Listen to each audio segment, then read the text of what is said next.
Estudiantes de Ciencias de la Comunicación, sean bienvenidos a la sesión número 9 de Antropología Cultural. El día de hoy continuamos abordando lo que es la unidad número 4, que es la sociedad y la formación social. Y en este video docente vamos a ver acerca de lo que son algunas características de los estados antiguos. Vamos a empezar con que en los estados antiguos el poder estaba concentrado en una figura suprema, como un rey, como un emperador, como un faraón, y esto se le conoce como la centralización del poder. Esta autoridad era a menudo de carácter divino o sagrado, como lo bien lo define la teocracia. Luego de esto vendría una jerarquización social en la cual existía una estructura social estratificada con clases muy bien marcadas y diferenciadas.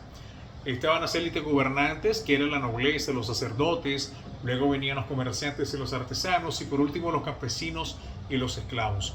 El estrato social se heredaba o se basaba también en la cercanía al poder.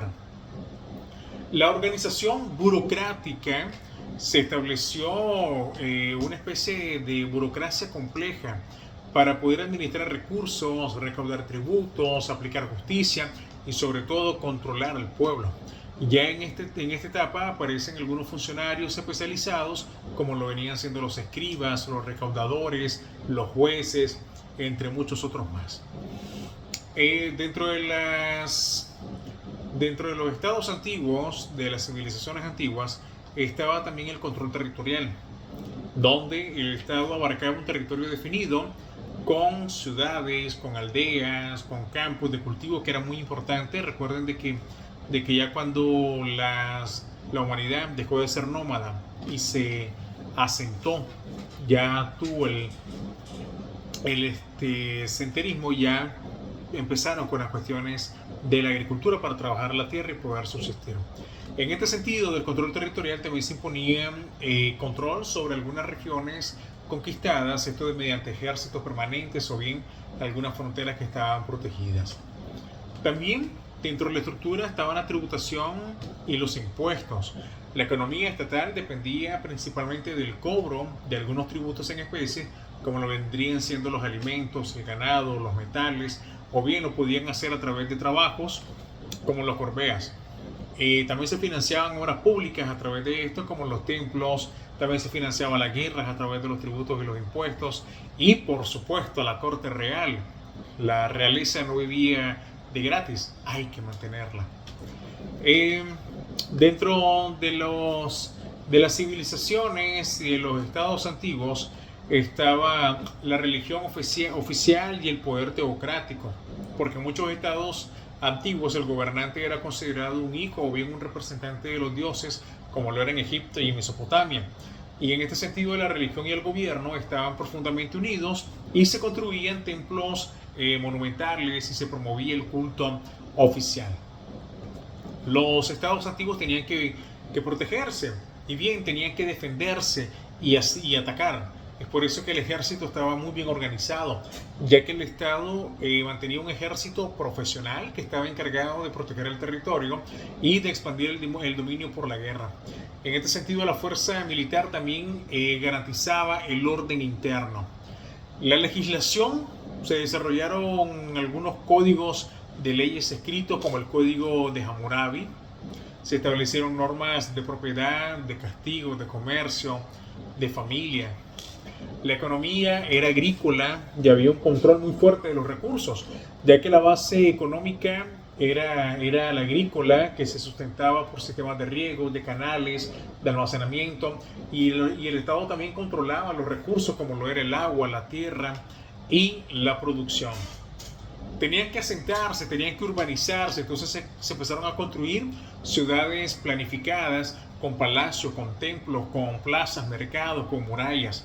Ejemplo de ellos, la Urra en Mesopotamia, Tebas en Egipto, Mohenjo-Daro en la India, Tenochtitlán en México. La urbanización era una característica muy, muy importante dentro de las civilizaciones y los estados antiguos. La escritura y el registro, porque se desarrollaron algunos sistemas de escritura para la administración, como lo vienen siendo los jeroglíficos en Egipto, el cuneiforme, los ideogramas, entre otros. Se registraban también censos poblacionales, se registraban los impuestos, las leyes, las crónicas históricas. Por ejemplo, cuando se descubrió América, las famosas crónicas de Indias, todo esto se llevaba una escritura y un registro de lo que se hacía en las sociedades antiguas. La monumentalidad también jugó un papel muy importante dentro de estos estados antiguos, porque el estado se expresaba simbólicamente a través de obras monumentales. Lo podemos ver en Egipto, las pirámides, en México también pirámides, templos, en Europa palacios, tumbas, etc. Todo esto reflejaba lo que era el poder y la ideología del estado. Y estas cosas las podemos ver en algunos estados antiguos, como por ejemplo en Egipto, donde el estado teocrático era con faraones divinizados.